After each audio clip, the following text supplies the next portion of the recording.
Hello दोस्तों, आप सभी का स्वागत है आज के मेरे नए ब्लॉग में। आज हम बात करने जा रहे हैं जल संसाधन विभाग, जो वाटर रिसोर्सेस हमारे जो है छत्तीसगढ़ में कहाँ कहाँ पर कैसे स्थित है और किस तरीके से इनको बांटा गया है, इसके बारे में आज बात करने वाले हैं।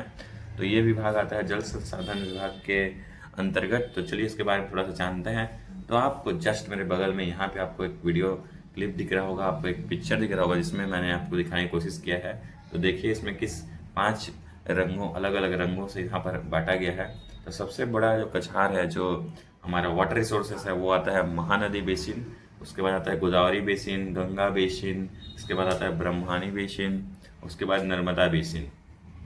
तो ये बेसिन है, इसको आप इस प्रकार से जान सकते हैं कि जो महानदी हमारी जो धमतरी से निकलकर जो सिहावा पर्वत से निकलकर बहती है, और जो हमारे नॉर्मल जो अपर साइड बहती है, उसके बाद हमें उत्तरी पूर्वी क्षेत्र में चली जाती है। यानी कि जो नॉर्थ साउथ पहले बहती है, उसके बाद नॉर्थ ईस्ट साइड चली जाती है, जो हमारे छत्तीसगढ़ के उड़ीसा में जाएगी, उसके बाद आगे आंध्र प्रदेश में जाकर मिलती है। तो इसके बारे में जो हमारी महानदी अपवा तंत्र है, जिसको हिंदी में अपवा तंत्र बोलते हैं, जिसको इंग्लिश में बेसिन बोलते हैं, इसके बारे में हम जानने वाले हैं। तो हमारी जो महानदी मेन, जो हमारी जीवनदायिनी, जिसको छत्तीसगढ़ की जो आपको जीवन रेखा कहा जाता है महानदी, इसके बारे में ये था कुछ संक्षिप्त में आपकी बातें। तो ये येलो कलर में यहाँ पर दर्शाया गया है, आप लोग देख सकते हैं यहाँ पर कि किस तरीके से जो सबसे बड़ा जो वाटर रिसोर्सेस है छत्तीसगढ़ में, वो महानदी है।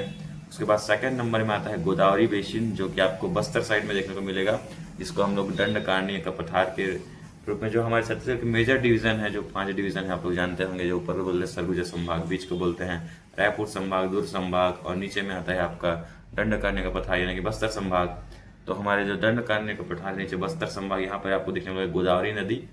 तो जो सबसे बड़ी गोदावरी बेसिन है यहाँ पर, तो सारी नदियाँ जो है आपस में मिलकर गोदावरी नदी में मिल जाती है, वहाँ से फिर ये प्रवाह होती है आगे। तो उसके बाद आता है गंगा बेसिन, जो सबसे ऊपर वाला पार्ट है, जो आपको बोल सकते हैं हम लोग गौरेला, पेंड्रा, मारवाड़ी, चिरमिरी, मनेन्द्रगढ़, चिरमिरी, भरतपुर, और आपको ऊपर साइड मिल जाएगा आपको कोरिया, सूरजपुर, बलरामपुर का जो ऊपर का जो पार्ट है, जो हमारा एमपी से यूपी से लगा हुआ है, वो सब जो कि जाके कहाँ से मिलती है, गंगा नदी में जाकर मिलती है, तो उनको बोलते हैं गंगा बेसिन। उसके बाद फोर्थ नंबर पे आता है ब्राह्मणी बेसिन। तो ब्राह्मणी नदी में जाकर मिलती है, जो जसपुर के जैसे ऊपर वाला थोड़ा सा पार्ट है, वहां से कुछ जो हमारा जो ढलान है, जैसे ऐसे आप लोग बोल सकते हैं, तो यहाँ से ऐसे करके जो मिल पाती हैं, वो है ब्राह्मणी बेसिन में जाकर मिलती हैं। इसके बाद आता है नर्मदा बेसिन, जो हमारी नर्मदा कहाँ पे है, एमपी में, जो हम अमरकंटक बोलते हैं, अमरकंटक की पहाड़ी, जो हमारा वहाँ पर सतपुरा रेंज, जो विंध्याचल माउंटेन सतपुरा रेंज वहाँ पर है, वहाँ से जो लेफ्ट साइड में आप लोग बोल सकते हैं छत्तीसगढ़ के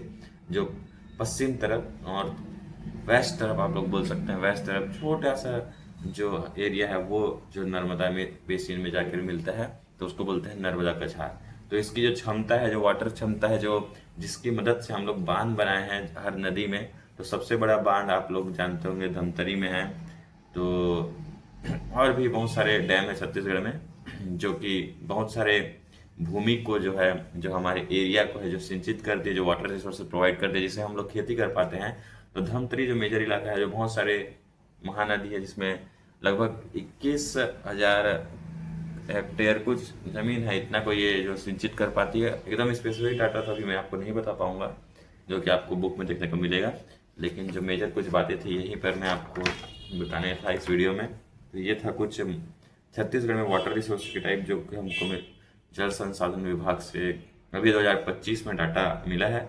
और इसके कुछ डाटा हैं जो आपको इधर दिख रहे होंगे, जैसे कि जो महानदी कछार है, उसका क्षेत्रफल 77.432 है, और जो गोदावरी कछार है, उसका जो क्षेत्रफल है 39.497। ये जो है लाख हेक्टेयर में है, मतलब समझिए 77 लाख हेक्टेयर, इतने जो भूमि है इसको ये सिंचित कर पाता है। ये फैला हुआ है ये जिसका नदी है। और जो गंगा कछार है वो 18.789। आप ऐसा समझ सकते हैं कि जो छोटी छोटी नदियां हैं, जहाँ से भी जाकर मिलती है, वहाँ सब कुछ जो ये फैलाती है, जो पानी प्रोवाइड कर पाती है, इसको बोलते हैं क्षेत्रफल इसका। और ब्राह्मणी कछार का 1.423 लाख हेक्टेयर, नर्मदा कछार का है 0.759, जो सबसे कम है। तो इन टोटल को मिलाकर 137.900 जो क्षेत्रफल लाख हेक्टेयर है, इतना को जो है अपना जो वाटर रिसोर्सेस है, इन सब नदियों से हमको मिलता है। और इसका प्रतिशत भी आपको जस्ट बगल में दिया हुआ है, इसको देख सकते हैं आप लोग। तो कुछ इस प्रकार का था। और हमारे जो छत्तीसगढ़ में बहुत सारे डैम बने हुए हैं, और जिसको हम लोग यूज़ करते हैं अपने एग्रीकल्चर पर्पस के लिए। तो वृहद मतलब बहुत बड़ा डैम या फिर बहुत बड़े मात्रा में हम लोग पानी स्टोर करते हैं। मध्यम मतलब थोड़े बीच लेवल में, लघु मतलब और छोटा, और एक निकट मतलब और छोटे छोटे छोटे एकदम डैम। तो सबसे बड़े से लेकर सबसे छोटे तक इस तरीके से बहुत सारे हमारे छत्तीसगढ़ में डैम है, जिससे ये जब महासमुंद जिले में ज़्यादा देखने को नहीं मिलती हैं। ज़्यादा आपको दिखेगा बेमेतरा में, आपको मिलेगा दुर्ग जिला में, आपको मिलेगा बालोद में, आपको मिलेगा धमतरी में। ये जो बीच वाला इलाका है महानदी में बहुत सारे ऐसे डैम बने हैं। तो इस तरीके से बहुत सारे डैम हैं, तो डिस्कस करेंगे फ्यूचर में। अभी तो कुछ इस वीडियो के लिए इतना ही। मिलते हैं किसी नए वीडियो में नए टॉपिक के साथ, तब तक के लिए बाय बाय।